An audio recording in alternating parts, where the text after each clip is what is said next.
Hello everyone, today's video will be about sleeving your cables from PSU because I've received a lot of questions about this, especially about the special method I use that does not use any head shrink tubes at all, no shrink tubes. Let's begin with the tools we will need for creating custom cables. Pair of scissors, some kind of sharp knife, pillars, and of course the crimping tool and correct terminals. I will show you exactly what crimping tool I'm using later. And we have all sort of connectors in here in my magic box. Of course it depends what cables are you doing. And here they are. In this video I will be doing a custom cable for my SSD drive. So I have here a 2x3 PCI connector and a straight SATA power connector and bunch of terminals, and of course the cables and the sleeving itself. I will post information about the cables under the video because it's easier to read it that way, but for short I'm using AVG16 cables. And as far as the sleeving goes, in here I'm using a classic Paracord. For the sleeving I will be using classic Paracord. It's that extra durable rope used for parachutes. It's made of outer shell and inner core that consists of few white strings. Once we pull out these strings, we are left with an empty shell, and inside we can slide our cable and make sleeving out of Paracord. It looks really nice, it comes in various colors, and you can buy it cheaply in any military store. Great alternative to all this other special sleeving. Step 1. Prepare the cables. What kind of cables? Most of PSU manufacturers use AVG18 cables. In here I'm using AVG16 cables that are a little more thicker and they can be trimmed better to keep their shape. Each cable has to be cut to correct length. It depends from your own case and what is your component placement. You need to measure it on your own, but remember that the cable can't be too short, neither too long, because you have to account for cable bending and rotting it inside a case. And if it's too long, it will create mess in our case.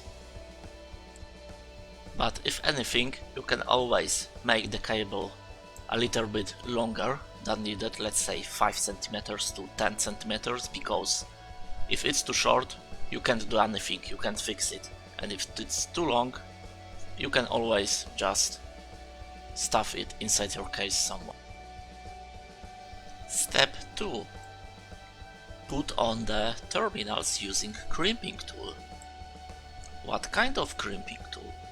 Well, when it comes to crimping Molex terminals, there is a lot of tools that don't always work well.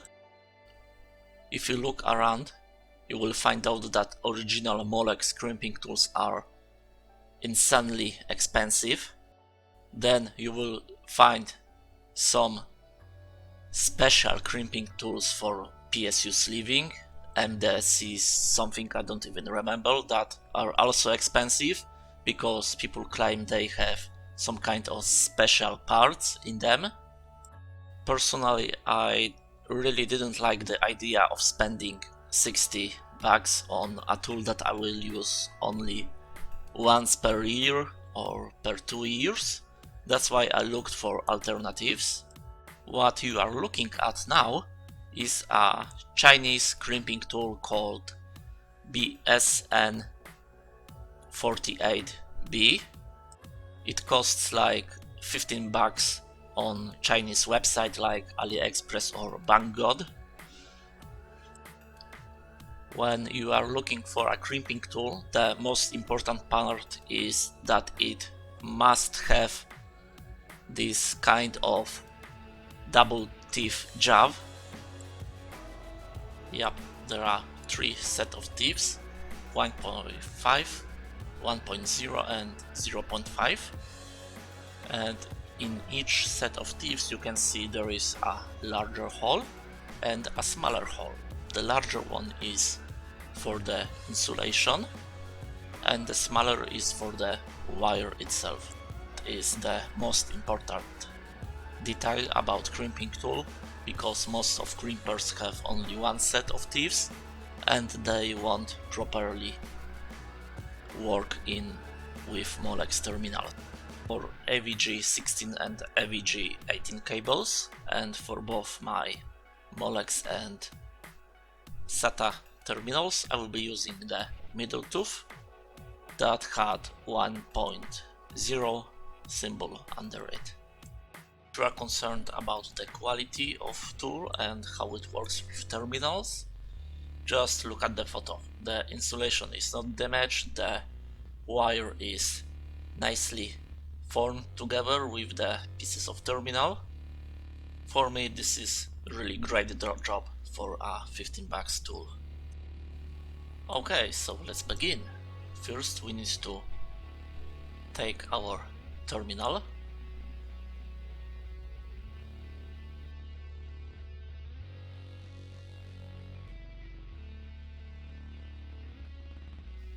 then we place it alone inside a crimping tool in the middle slot, paying attention that the larger wings will be in larger hole. Then once we have it placed correctly, we are going to squeeze it a little, not all the way to the end, but until we hear 1 or 2 clicks, and stop. We created a little hole formed from the wings of terminal. This way, when we slide our cable inside it, it won't fall off and it will be much easier to finish our job. Next, we are going to expose the wire itself by cutting off about 2 mm of insulation. Of course, you can use proper tools to remove the insulation. Me, I decided to go with classic scissors, because why not? Next, we are going to slide our cable inside terminal, making sure that we are not bending some of the smaller wires. We want to make sure that the insulation ends exactly with the larger wings.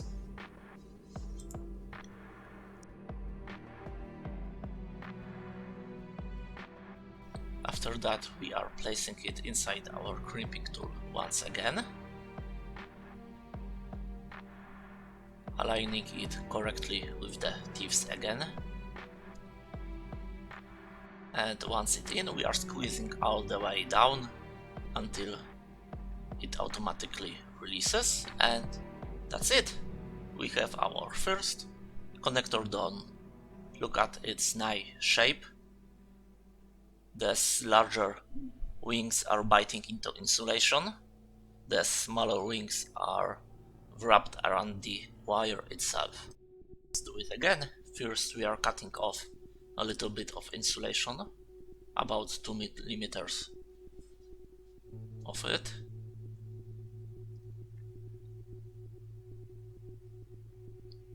Make sure it's clean. Then we are going to do initial squeezing on our terminal. so it stays on the cable better. Larger wings to larger hole and smaller wings to smaller hole. 1 or 2 clicks. Don't squeeze too much, then release.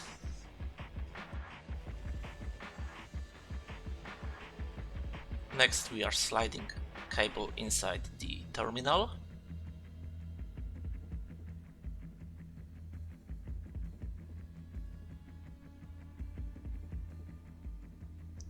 And after that we are going to squeeze it all the way down.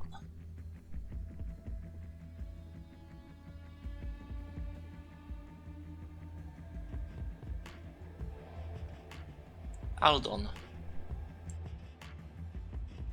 Important thing, we are putting connectors only on one side of cable. We leave the second end empty because that's where we'll put our sleeving in. With terminal on both sides it will be extremely difficult to put sleeving on, and sharp edges of the terminal could damage it. So first terminal only on one end, then we put on a sleeving, and then we put terminal on the second end. That's the order. Now this thing you are going to see here now is optional. Most people don't do it, but I'm a paranoid person and I want everything to be done correctly. That's why I'm going to apply a little bit of solder on the connector to make sure there is proper electrical contact. Normally just the squeezing in terminal, the crimping tool should take care of it. The large wings provide mechanical connector with the insulation, while the smaller wings provide electrical contact. But as I said, I want to make sure everything will work correctly, so that's why I'm doing this. You can skip this part, it will work probably fine, but if it's your first time doing it, you might want to do it just to be sure. Better safe than sorry. With soldering iron, I'm applying a bit of the solder on the connector. This way there will be a proper electrical contact, and it will also prevent the wire from slipping out of connector if the crimping wasn't perfect. Again, this step is fully optional. Step 3. Prepare the sleeving. With cables prepared, with terminals only on one end, with the second end being empty, it's time to prepare the sleeving itself. First of all, we have to cut our sleeve to the correct length. We place the wire alongside of the sleeve, and then, without stretching the sleeve, we are going to run it along the cable itself to make sure it's the correct length. Keep in mind that depending what kind of cable you have, AVG16 or 18, the sleeving might stretch or not, so it's always good to have some headroom left. Once again, if it's too long you can just cut it off, but if it's too short you are going to waste both cable and the sleeving itself. That's why I always leave about 3 to 5 centimeters more sleeving than the cable is long. Now this paracord is really strong, so I'm going to use this sharp knife to cut it off. We want to make the cut as clean as possible, and the knife has to be very sharp, so the sleeving won't be damaged. Should always try to cut it in one run without making stops, because otherwise the end might be messed up a little bit. Once you are done, you are going to use a lighter or other source of fire to melt a little bit of the sleeving. This way the single threads won't break apart. We do it on both ends of the sleeving. And then we are going to use our pilers to pull out the guts, the sleeving guts, the white threads from inside of the paracord. That's right, we are going to secure the sleeving on both ends, and now we are pulling out the guts. It's going out from the inside, all of them. Pull it out. And there we are. The paracord is now all empty inside and ready to accept our cable. Step 4. Put the sleeving on. Once we have our cable prepared and the sleeving is all empty inside, we are going to slide it on our cable. Now you can see why we left one end empty. This is our entry point. Once we put a little bit of sleeving on it, we are going to push it all the way to the end using this kind of caterpillar move. We pull from one side and hold from the other, and so on and so on.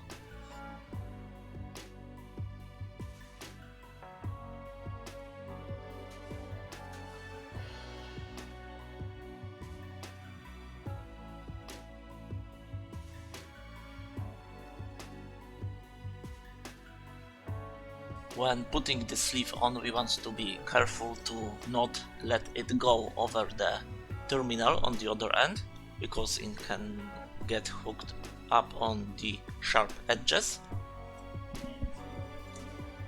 We want the sleeving to end exactly when our cable ends. Not only the insulation, but the cable itself. So the sleeving covers both large wings and small wings. We want it to be about this far into the terminal, a little more, slightly more, and yes, that's the sweet spot.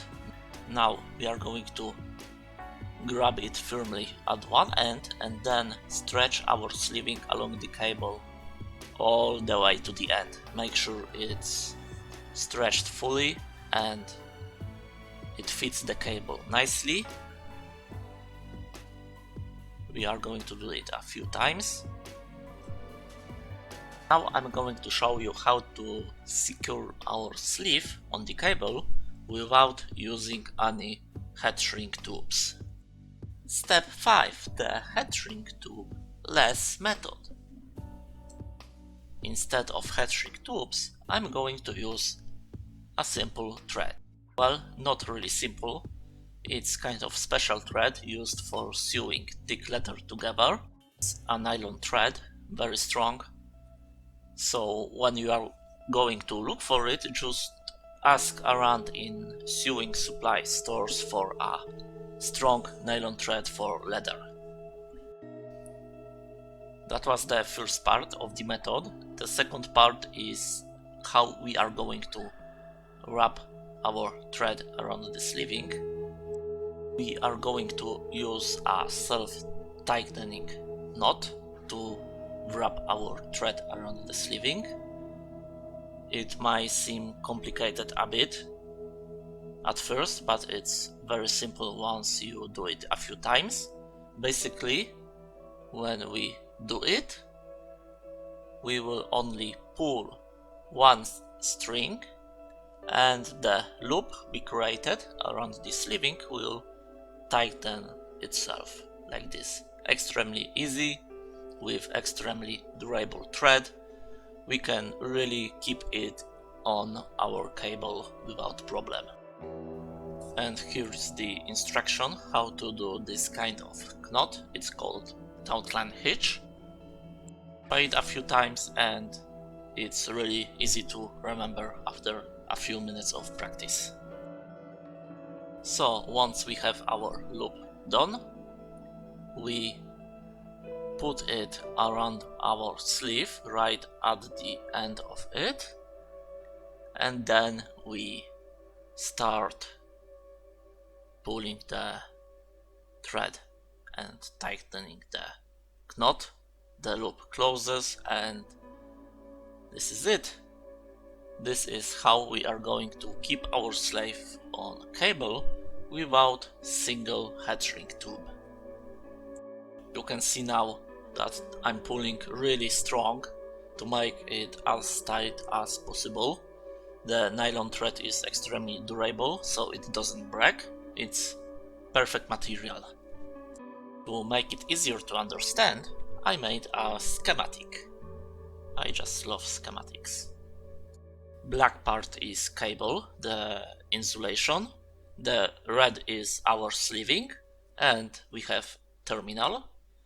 You can see at the very end of sleeving we put on our loop, and when it starts to tighten around sleeve, it's wrapping the sleeving around the thinner part of terminal.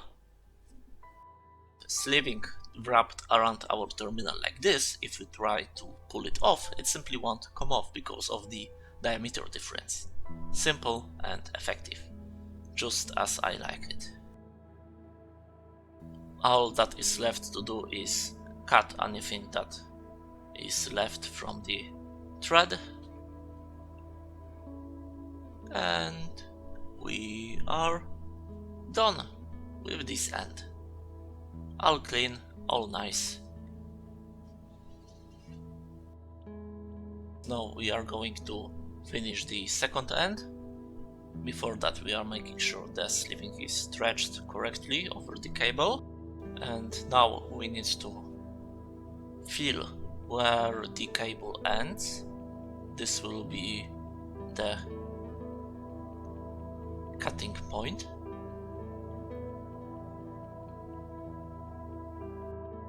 We are cutting the sleeving to the size exactly where the cable ends.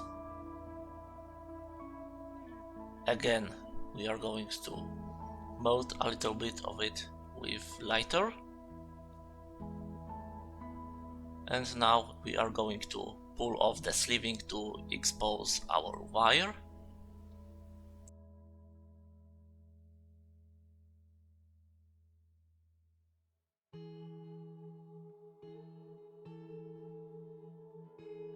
And just as before, we are removing about 2 mm of insulation.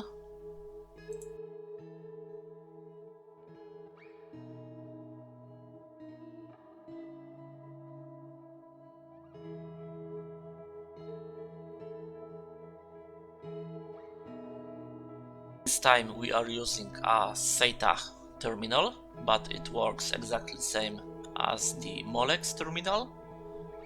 We are first squeezing it a little bit, so the cable will be held in place.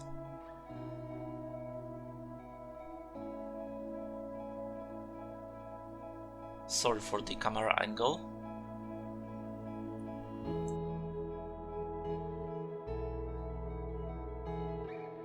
We are inserting our cable into the terminal.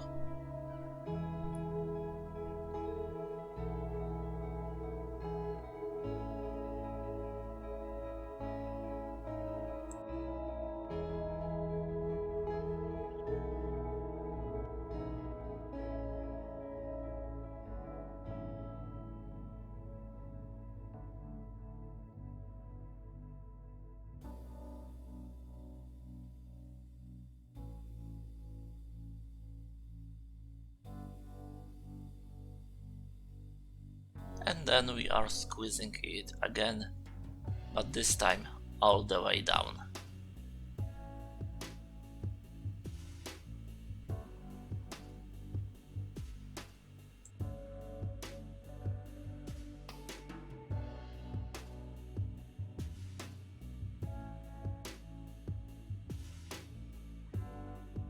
Now we are stretching our sleeving again,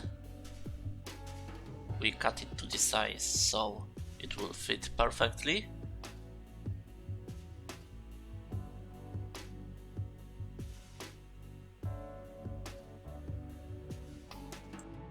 Sometimes you have to rub the sleeving a few times more, holding it very strong to make sure the sleeving is stretched fully. We are going to do our special loop, the self-tightening knot.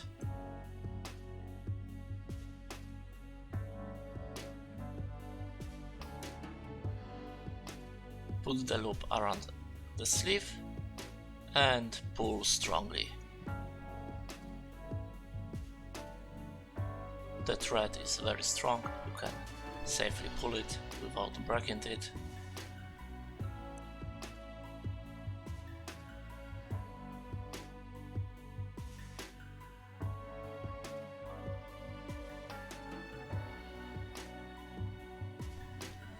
And this is it. We finished putting on terminals on both sides, we secured the sleeving, and now all is left to do is put the terminals inside. Our connectors, plugs, whether it be PCI, ATX, EPS or SATA. Now, depending if you used AVG16 or AVG18 cable, it might be a little more difficult to put the cable with sleeving inside, because of course AVG16 is larger than AVG18, but both of them work like this. If anything, sometime all you need to do is help yourself with something flat like screwdriver to make sure the sleeving entered the plug, and once you do it, the whole terminal with cable and sleeving should slide in perfectly. Inserting your cable inside the plug, make sure your terminal is aligned properly. There are little wings, one or two, that keep the terminal inside our plug, and they usually fit into little window inside our plug. So yeah, that would be it. We successfully sleeved one cable. Now all you have to do is repeat the process for each cable you have. If it's SATA, then we have 5 cables. If it's ATX24, we have 24 cables or more. And with GPU we have 8, but it's same for every next cable you do. Once you do one, you can do as many as you want. And this is the end result. All done. And for the end, one very important tip about making custom sleeving on your cables. If you are fully recreating your cables, not extensions, you should always do a schematic of your cables, a full wiring diagram. This will ensure that you are not going to fry anything, the voltages will go to correct places, and everything will work fine and safely. Use a multimeter to measure one end to the other, see where each cable goes. If you are doing a full cables, usually some of the cables will split into two, and you will going to mark that on your schematic as well and detect it with multimeter. And once you have your schematic done, making cables will be easy. There is also a learning curve to making cables. When I was doing my own PSU cables, the first wire took me 1 hour to be done. Yes, 1 hour. But after a bit of practice, I finished all my cables, the ATX to GPU and EPS, in one weekend. That's it. And the cost?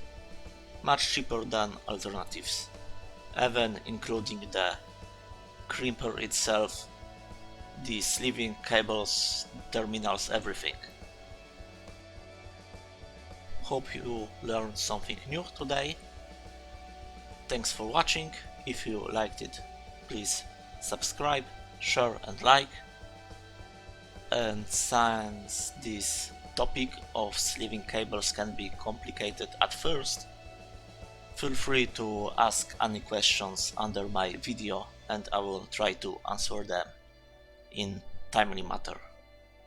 Thanks for watching.